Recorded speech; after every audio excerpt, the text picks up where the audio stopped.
What is going on, everyone? It's your guy, Cole Jackson, back here on Road Graders, brought to you today on the Russell Street Report, and we are going to be getting you set up for the Ravens' return after the bye week against the Chicago Bears.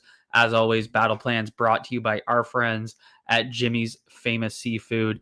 Big one this week for the Tailgoat, featuring Terrell Suggs. It's a great one to get out and go see. The Tailgoat is always a great time, so I put the link down below if you guys are going to the game. Check out the Tailgoat. Go over there. You'll get to see Terrell Suggs at the event. Obviously, a awesome guest to have. So we're going to be diving into key matchups on both sides of the ball, getting you guys prepared for what you need to know. Let's dive right into it. Starting with the offense, because, I mean, Lamar Jackson back. Looks like he's going to be back. I guess we'll know a little bit more later today. I'm recording this live at noon, but 2 limited sessions, and it's looking like he's trending towards playing. It's kind of been interesting to watch the Vegas line because the way some of the framing was around his return to practice, it almost made it seem like the Ravens had him come out and just throw for the media, kind of the way the tweets were written. So I was a little interested in that. I was wondering if maybe it was a little bit of a smokescreen to get the Bears to be preparing for him. But it is a big week for him to return because the Ravens have a short week next week. They go to Miami on Thursday. So, I mean, it's hard to see Lamar missing this week and then being back for next week. So I'm going to move forward with assuming he's playing. It seems to be trending that way. I think we would have heard something more or something a little bit more odd.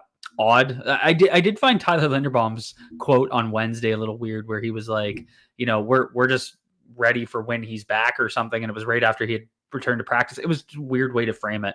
But obviously Lamar's impact on this offense can't be overstated. I mean, we've seen how it's gone with Cooper Rush and with Snoop Huntley.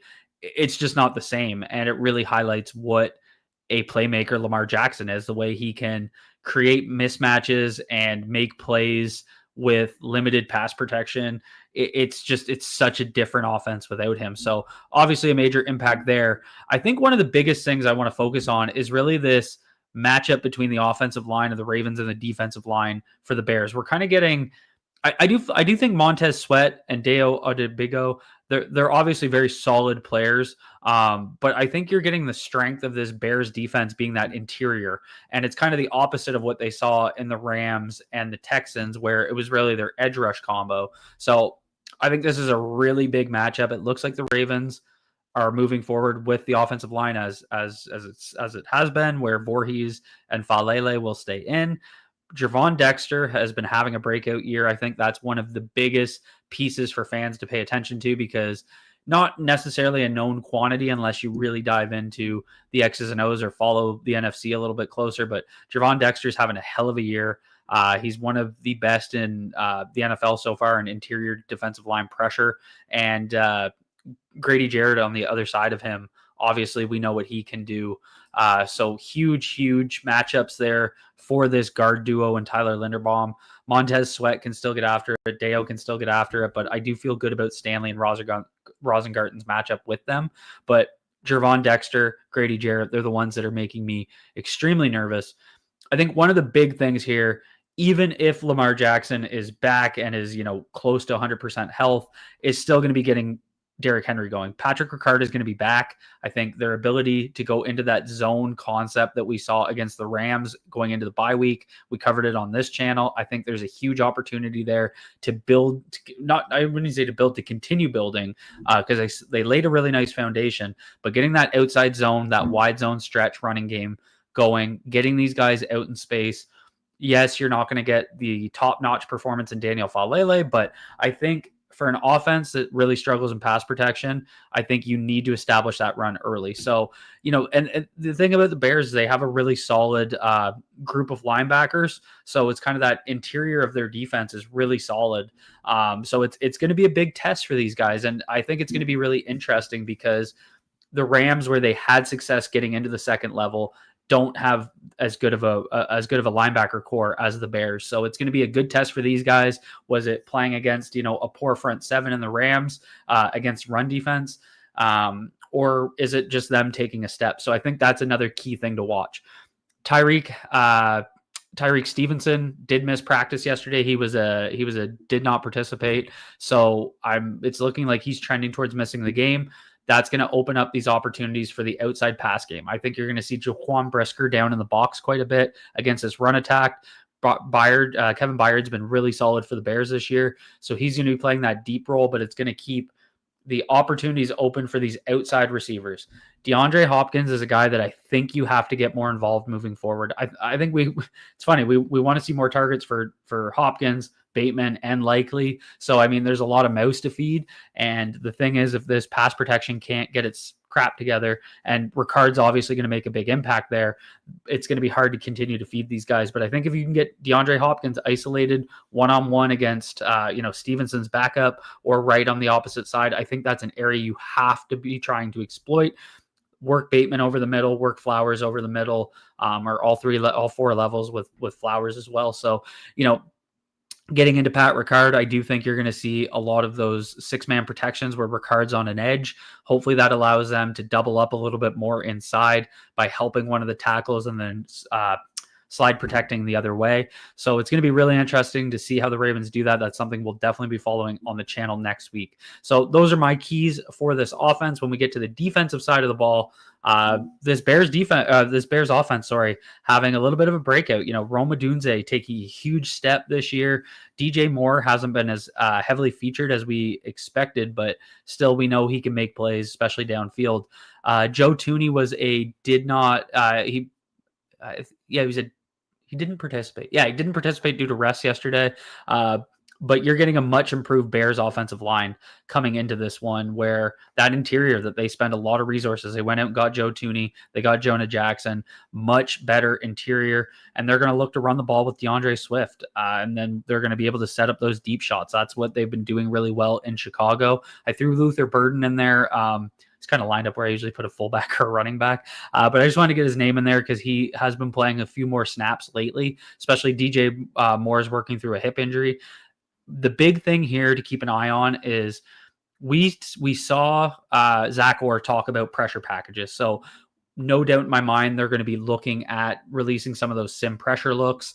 But I think one of the interesting thing is if they're going to use some of those, 7-man fronts where they're mugging the A-gaps with the linebackers, it's going to put extra pressure on the DBs. And this is a team that can exploit you deep, especially with Odunze, Moore, Burden, those guys that can get deep on you. So I think it's going to be really interesting to see how the back end handles this game. That's one of the keys for me. I don't even want to say that the edge rushers are a key. We know that they need to step up. I don't think that's breaking news to anybody. We obviously want to see Travis Jones be able to get some pressure from the interior, but we just haven't seen them take a step. So I'm expecting more sim pressures, which is going to, put a lot of onus on this front seven. I think you'll see Simpson working in a little bit more to use his pass rush prowess and his athleticism versus Teddy Buchanan, who really struggled down the stretch. Roquan Smith, obviously back. So, I see a world where they, have a spread defensive line with Simpson and Smith in the A-gaps and then running twists and that sort of thing, bringing six, using those sim pressure looks, dropping guys out, even though everybody hates when Mike Green drops out. I think you'll see those dropouts where you bring, Marlon Humphrey off the edge or Kyle Hamilton off the edge. And with Gilman stepping in and looking really good for the Ravens against the Rams, I think you'll see Kyle Hamilton down in the box quite a bit, playing some of those one high looks, Gilman in there as a dime linebacker with Starks deep. A lot of frustration with Malachi Starks from Ravens fans. I personally don't really get it. I don't think he looks necessarily bad by any means.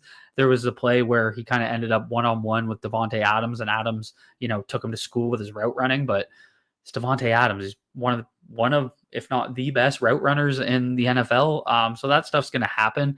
But I think the big thing is how well can this secondary keep the ball in front of them, limit those deep shots, and can the Ravens generate a pass rush? I mean, it's sad that we're, I don't see them getting it from a 4-man rush look, which is unfortunate because that's obviously the best case scenario for a defense. But if you have to scheme pressure, you have to scheme pressure. Zach Orr's already talked about it. I'm certainly expecting him to do it.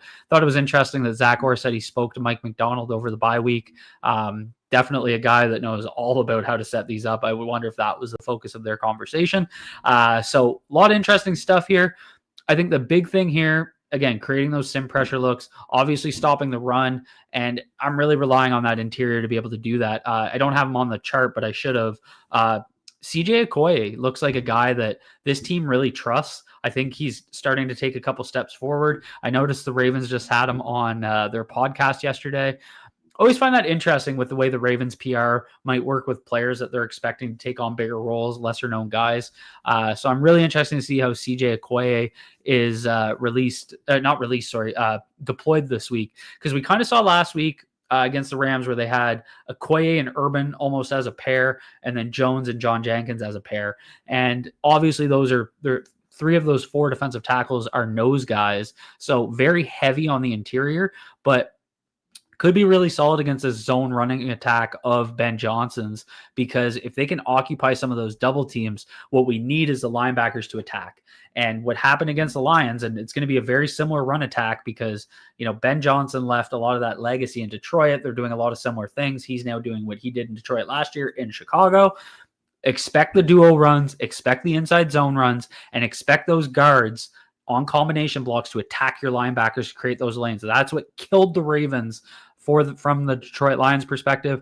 If Roquan Smith, Teddy Buchanan, Trent Simpson, whoever the hell's in the game, don't play downhill and attack, they are going to get reach blocked. They are going to get attacked in the second level, and it's going to create opportunities for DeAndre Swift on, 1st and 10 to create 2nd and, 5, and then the Ravens are playing behind the sticks. So that's what I would keep an eye on, but I'm really interested to see how that heavier personnel in the middle make an impact. You are going to be less athletic, might open some opportunities for outside zone looks for the Bears, but I think that's one way that the Ravens can kind of help those linebackers. We've heard it talked about ad nauseum. We know the quote from Ray Lewis when he wanted Haloti Ngata in the draft, help keep the linebackers clean. That's what some of these bigger defensive tackles can do, but these linebackers need to attack. They can't be tentative. They've been way too tentative through the first 6 games, and that's why they're struggling against the run at times. So that's what I have for you guys. Really interested to see how the Ravens will approach this game. Drop a comment down below. Hit that like button. Obviously, go check out our friends at Jimmy's. Like I said, the Tailgoat featuring Terrell Suggs. I can't think of a better one to be at. So that's all I have for you guys. Be good to yourselves. Be good to each other. Peace out, everyone.